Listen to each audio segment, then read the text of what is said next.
वक्त की बड़ी खबर आपको बता दें, कल यूपी सरकार के 100 दिन पूरे हो रहे हैं और इससे पहले 100 दिन के काम का रिपोर्ट कार्ड सीएम योगी आज इस वक्त पेश कर रहे हैं, जिसकी सीधी तस्वीरें भी आप देख रहे हैं। 100 दिन का लेखा जोखा सामने रखेंगे, जनता के सामने अपना रिपोर्ट कार्ड पेश करेंगे कि आखिर इन 100 दिनों में किस तरीके से यूपी सरकार ने अब तक जो काम किए हैं वो किस तरीके से धरातल पर पहुंचाए हैं। और उसी की ये तस्वीर आप देख रहे हैं। एक स्पेशल कार्यक्रम इसके लिए आयोजित किया गया है। 100 दिन कल पूरे हो रहे हैं योगी सरकार को और ऐसे में 100 दिन का लेखा जोखा जनता के सामने रखा जाएगा। जो रिपोर्ट कार्ड है, आज तक सरकार ने 100 दिनों में क्या कुछ काम किए हैं, जब से दूसरी बार वो सत्ता में आई है, उसका लेखा जोखा रखा जाएगा जनता के सामने। और लखनऊ से सीधी तस्वीर इस वक्त आप देख रहे हैं। सीएम योगी आदित्यनाथ मौजूद हैं, केशव प्रसाद मौर्य भी आप देख रहे हैं और स्वतंत्र देव सिंह, दोनों ही उप मुख्यमंत्री मौजूद हैं। कर चुका है, लेकिन रूस को डर है कि फिनलैंड के नेटो से जुड़ने के बाद वहां भी जल्द ही 5वीं पीढ़ी के अमेरिकी फाइटर जेट तैनात किए जा सकते हैं। और रूस के लिए रणनीतिक तौर पर बेहद अहम माना जाने वाला कोला प्रायद्वीप फिनलैंड से ज्यादा दूर नहीं है। दावा है कि इस प्रायद्वीप में रूस ने बड़ी संख्या में परमाणु हथियार तैनात किए हैं, जबकि इसके पास कोला खाड़ी में उसकी बैलिस्टिक मिसाइल सबमरीन भी मौजूद है। और रूस को आशंका है कि नेटो के साथ जंग छिड़ने पर फिनलैंड और नॉर्वे में मौजूद अमेरिकी विमान इस इलाके में बमबारी कर सकते हैं, इसीलिए उसने इन विमानों पर नजर रखने की तैयारी तेज कर दी। भारत को लेकर बदला अमेरिका का नजरिया अब दुनिया को हैरान कर रहा है। केवल 3 महीने पहले रूस से तेल खरीदने पर अमेरिका भारत को चेतावनी दे रहा था, लेकिन 3 ही महीने में अमेरिका भारत के साथ कूटनीतिक रिश्ते बढ़ाता दिख रहा है। एक साथ रूस और अमेरिका को साधने वाली इस विदेश नीति के लिए प्रधानमंत्री नरेंद्र मोदी की दुनिया भर में तारीफ हो रही है, क्योंकि न तो भारत ने रूस से तेल की डील रोकी और न ही अमेरिका के सामने झुका। यहां तक कि रूस और यूक्रेन की जंग में भी भारत ने किसी का पक्ष नहीं लिया। विदेश नीति के मामले में प्रधानमंत्री नरेंद्र मोदी के मास्टर स्ट्रोक ने सबको हैरान कर दिया। पहले कहा जा रहा था कि रूस से सस्ता तेल खरीदकर भारत अमेरिका को नाराज कर रहा है। फिर अमेरिका ने भी भारत पर दबाव बनाने के लिए मार्च में कई भड़काऊ बयान दिए, लेकिन भारत के प्रधानमंत्री नरेंद्र मोदी अपने फैसलों से पीछे नहीं हटे। नतीजा ये हुआ कि जंग के बीच भारत को कारोबारी फायदा तो मिला ही, अमेरिका को भी प्रधानमंत्री के दांव के सामने झुकना पड़ गया। G7 समिट के दौरान बाइडेन की बॉडी लैंग्वेज और प्रधानमंत्री नरेंद्र मोदी के साथ उनकी केमिस्ट्री ने पूरी दुनिया को हैरान कर दिया। ऊपर से भारत की पिछले 3 महीनों से चल रही तैयारी भी ऐसी रही जिसने भारत को दुनिया में एक नई जगह दे दी। भारत दुनिया के विकासशील देशों के समूह की अगुवाई करने वाला देश बन गया, जिसने दुनिया को यह दिखा दिया कि गरीब मुल्कों को भी अपने फैसले खुद लेने का अधिकार है। एक तरफ प्रधानमंत्री नरेंद्र मोदी ने G7 के अपने भाषण में पश्चिमी देशों को नैतिकता का पाठ पढ़ाया, दूसरी तरफ विदेश मंत्री एस जयशंकर यूरोप को आईना दिखाते रहे। G7 में प्रधानमंत्री ने महंगे कच्चे तेल का मुद्दा पूरी ताकत से उठाया। उन्होंने दुनिया को बिना किसी संकोच के ये बताया कि ऊर्जा पर अमीरों और गरीबों का बराबर हक है। प्रधानमंत्री मोदी के कहने का साफ मतलब ये था कि किसी एक देश पर प्रतिबंधों का नुकसान पूरी दुनिया को भुगतना पड़ रहा है। प्रधानमंत्री के निशाने पर अमेरिका ही था, जो रूस से अपनी अदावत के चक्कर में पूरी दुनिया पर महंगाई बम फोड़ रहा है। दूसरी तरफ एस जयशंकर ने भी तेल के खेल में यूरोप को आईना दिखाया। उन्होंने तो यहां तक कह दिया कि यूरोप की समस्या अगर पूरी दुनिया की समस्या है तो पूरी दुनिया के संकट से यूरोप बेअसर क्यों है। इस बीच दिवालिया होने के कगार पर खड़े पाकिस्तान के सामने अब बिजली संकट की एक बड़ी समस्या खड़ी हो गई है। हालात इस कदर बिगड़ गए हैं कि वहां की टेलीकॉम कंपनियों ने मोबाइल और इंटरनेट सेवा बंद करने की धमकी।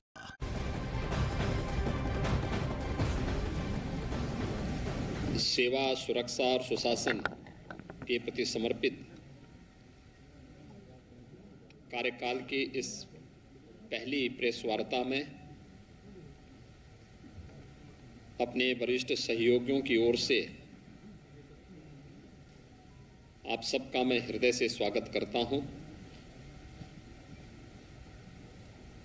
उत्तर प्रदेश की जनता जनार्दन ने आदरणीय प्रधानमंत्री श्री नरेंद्र मोदी जी के नेतृत्व में, उनके मार्गदर्शन में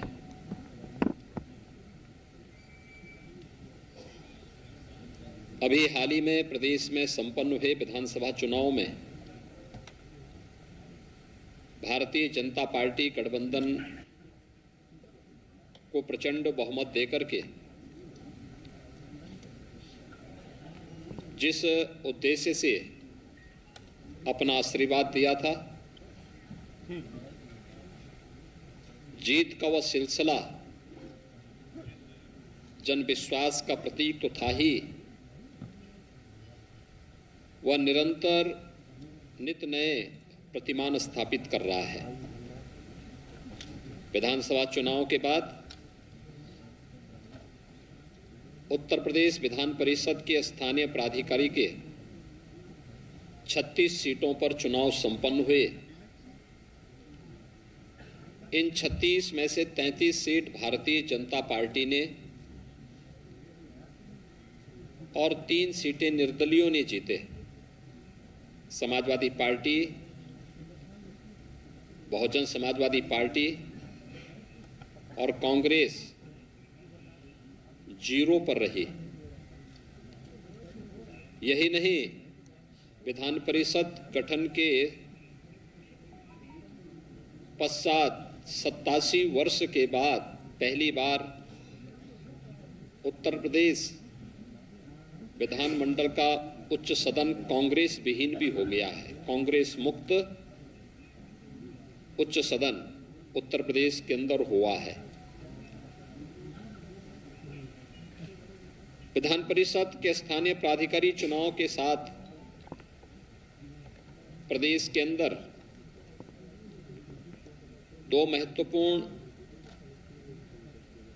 लोकसभा के उपचुनाव भी संपन्न हुए हैं। एक पूर्वी उत्तर प्रदेश में आजमगढ़ में और एक पश्चिमी उत्तर प्रदेश के रामपुर में। दोनों सीटें 2019 के लोकसभा चुनाव में समाजवादी पार्टी ने जीती थी।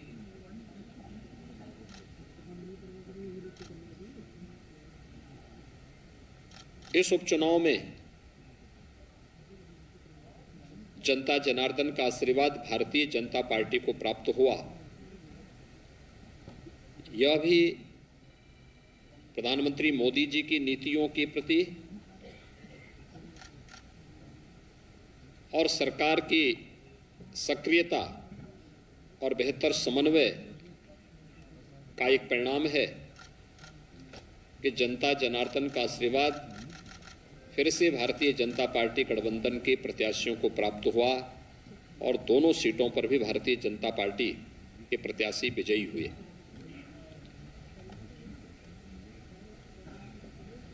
पच्चीस मार्च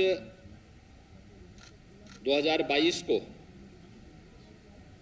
हमारी सरकार ने प्रदेश के अंदर शपथ ग्रहण किया।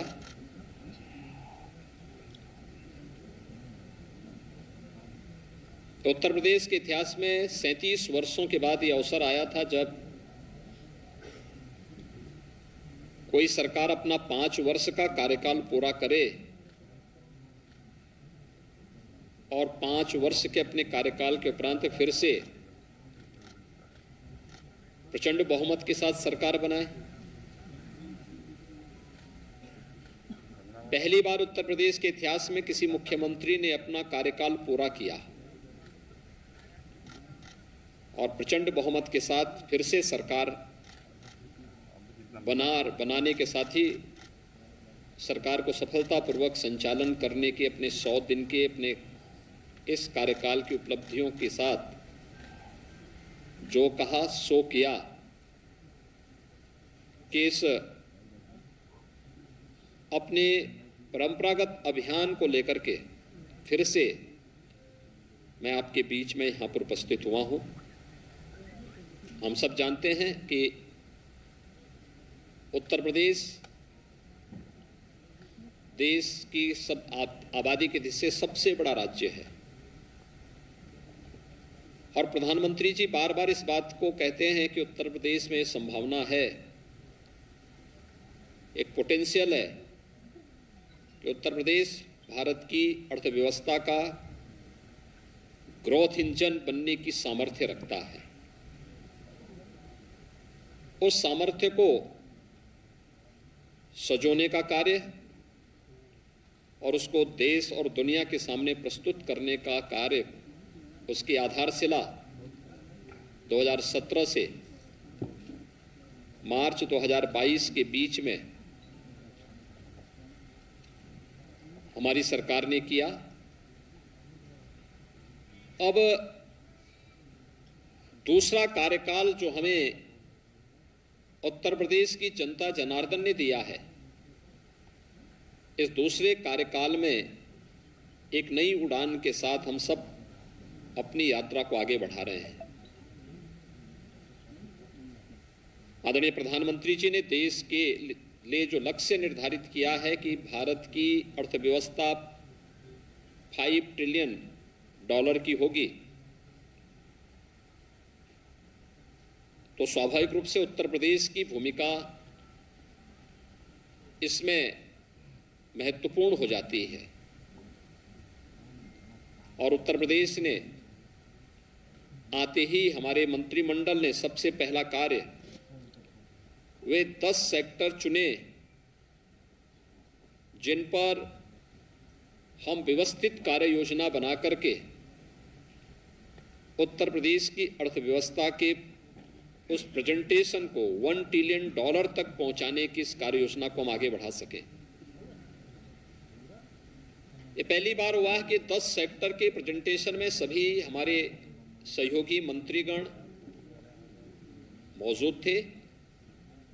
उनके मार्गदर्शन में उनके विभागों ने उसका प्रेजेंटेशन स्वयं बनाया, उसका अध्ययन किया, फिर उसका मंत्रिमंडल के सामने प्रस्तुतिकरण हुआ, उस पर चर्चा हुई और फिर उसकी ठोस कार्य योजना बना करके हर एक सेक्टर के लिए एक सीनियर अधिकारी को जिम्मेदारी देकर के उस सेक्टर की उन संभावनाओं को जो उत्तर प्रदेश को आगामी 5 वर्ष के अंदर $1 ट्रिलियन की इकोनॉमी के समकक्ष पहुंचाने में योगदान दे सकेगा, वह कार्यक्रम भी हम लोगों ने सफलतापूर्वक प्रदेश के अंदर आगे बढ़ाया। मुझे प्रसन्नता है कि सरकार जनता के द्वार इस कार्यक्रम को मेरे सहयोगी मंत्रिमंडल के मेरे सभी सहयोगी मंत्रियों ने 18 समूहों के साथ जोड़ करके अलग अलग समूह मंत्री समूह को 18 मंत्री समूह ने 18 कमिश्नरी को केंद्र में रख करके 72 घंटे के लिए एक कमिश्नरी में कैंप किया। जनपद स्तर पर गए, गांव में गए, नगर में गए, अलग अलग संगठनों संस्थाओं के साथ बैठकें भी संपन्न की, जनता चौपाल के कार्यक्रम भी आयोजित किए, विकास कार्यों के भौतिक सर्वेक्षण भी किए और उन कार्यक्रमों को आगे बढ़ाने का कार्य किया जो जनता के मन में एक नया विश्वास पैदा कर सके। मंत्री समूह ने अब तक हर मंत्री समूह 2-2 कमिश्नरी कवर कर चुके हैं और सफलतापूर्वक इन कार्यक्रमों को एक नई गति उनके मार्गदर्शन में न केवल अपने विभाग के कार्यों को बल्कि जमीनी धरातल पर जाकर के देख करके शासन की सभी प्रकार की योजनाओं को प्रभावी ढंग से क्रियान्वयन का कार्यक्रम भी आज प्रदेश के अंदर सफलतापूर्वक आगे बढ़ने का कार्य हो रहा है। मित्रों, ये जो कार्यक्रम है जो उत्तर प्रदेश की अर्थव्यवस्था को एक नई गति देने के लिए एक टीम वर्क प्रदेश के अंदर देखने को मिल रहा है, इस टीम वर्क ने अपने पिछले कार्यकाल में बहुत सारी उपलब्धियां हासिल की थी और आज उत्तर प्रदेश को देश की सबसे बड़ी अर्थव्यवस्था के रूप में स्थापित करने के इस लक्ष्य को आगे बढ़ाते हुए हम लोगों ने अगले 5 वर्ष की जो कार्य योजना तैयार की है, इसमें 100 दिन के जो लक्ष्य तय किए गए थे, उन लक्ष्यों को सफलतापूर्वक आगे बढ़ाने का कार्य भी वर्तमान में हम लोग कर रहे हैं, जो उत्तर प्रदेश की प्रगति और समृद्धि की दृष्टि से अत्यंत महत्वपूर्ण है। हम लोगों ने प्रदेश के अंदर जो कार्य योजना तैयार की, इस दौरान हम लोगों ने तकनीक का भी बेहतर इस्तेमाल किया। पहली बार हुआ जब प्रदेश के अंदर पेंशन प्राप्त करने वाले सरकारी कर्मचारियों के लिए ई पेंशन की सुविधा लागू हुई। अब किसी रिटायर्ड कर्मचारी को अपने पेंशन के लिए भटकना नहीं पड़ेगा। देश का पहला राज्य है उत्तर प्रदेश जिसने इस कार्यक्रम को इन 100 दिनों के अंदर संपन्न करके प्रदेश के अंदर आदरणीय प्रधानमंत्री जी के डिजिटल इंडिया के कार्यक्रम के माध्यम से कार्मिकों की समस्या के समाधान का एक रास्ता निकाला। ई विधान लागू किया गया। विधानसभा का अभी हाल ही में संपन्न सत्र ई विधान के साथ संपन्न हुआ है। और यही नहीं, आजादी के अमृत महोत्सव वर्ष में देश के महामहिम राष्ट्रपति जी का दोनों सदनों को मार्गदर्शन भी प्राप्त हुआ है। ये 100 दिन के अंदर ही ये सभी कार्यक्रम प्रदेश के अंदर संपन्न हुए हैं। हम सब जानते हैं उत्तर प्रदेश 2017 के पहले परिवारवाद, जातिवाद, भ्रष्टाचार, दंगों और अराजकता के लिए जाना जाता था। उत्तर प्रदेश के अंदर एक बड़ी अजीब सी स्थिति थी। पहचान का संकट उत्तर प्रदेश के सामने 2017 के पहले था। केंद्र सरकार की योजनाओं को 2014 के बाद अनेक लोक कल्याणकारी, गरीब कल्याणकारी योजनाओं को केंद्र सरकार ने लागू किया, लेकिन राज्य सरकार की इच्छा शक्ति उन्हें लागू करने की नहीं दिखती थी। लेकिन पिछले 5 वर्ष के अंदर प्रदेश के अंदर कानून व्यवस्था की बेहतर स्थिति को जो हम लोगों ने विगत 5 वर्ष के अंदर प्रदेश के अंदर कानून का राज स्थापित हो, इस दिशा में जो प्रयास किए, देश के अंदर उसका एक विश्वास के रूप में बदला।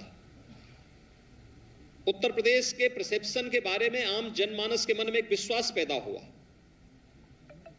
उत्तर प्रदेश के बारे में लोगों की धारणाएं बदली और उसका परिणाम था कि यहां पे निवेश की अनेक संभावनाओं ने आगे बढ़ करके प्रदेश के विकास को एक नई ऊंचाइयां देना भी प्रारंभ किया। निवेश की इन संभावनाओं ने प्रदेश में रोजगार के सृजन की संभावनाओं को भी आगे बढ़ाया। अपराध और अपराधियों के प्रति जीरो टॉलरेंस की सरकार की नीति प्रभावी ढंग से प्रदेश के अंदर क्रियान्वित हुई और इन 100 दिनों में भी प्रदेश के अंदर हमारी सरकार ने 844 करोड़ रुपए की माफियाओं की और पेशेवर अपराधियों की संपत्ति को जब्त करके अपनी उस प्रतिबद्धता को एक बार फिर से सबके सामने प्रस्तुत किया है। अगर मैं देखूं तो अब तक 2017 से अब तक 2,925 करोड़ रुपए की अवैध संपत्तियां हम लोगों ने प्रदेश के अंदर माफियाओं से जब्त की है। यही नहीं, ये पहली बार हुआ है कि जब पुलिस के संरक्षण में कहीं भी कोई गलत कार्य नहीं बल्कि अवैध पार्किंग हटाए गए, टैक्सी स्टैंड हटाए गए, उन्हें व्यवस्थित स्वरूप नगर निकायों के साथ मिलकर के भी प्रदान किया गया और आज लगभग प्रदेश के अंदर 68,700 से अधिक अतिक्रमण स्थल जो सड़कों पर अतिक्रमण बनाए गए थे, आवागमन को बाधित करके किए जाते थे, उनको हटाया गया। 76,000 से अधिक अवैध पार्किंग स्थल भी मुक्त किए गए और वहां पर अब वाहनों की पार्किंग की सुविधा प्रदेशवासियों को प्राप्त हो रही है और ये पहली बार हुआ। सीएम योगी आदित्यनाथ को आप सुन रहे थे और उन्होंने 100 दिन का खाका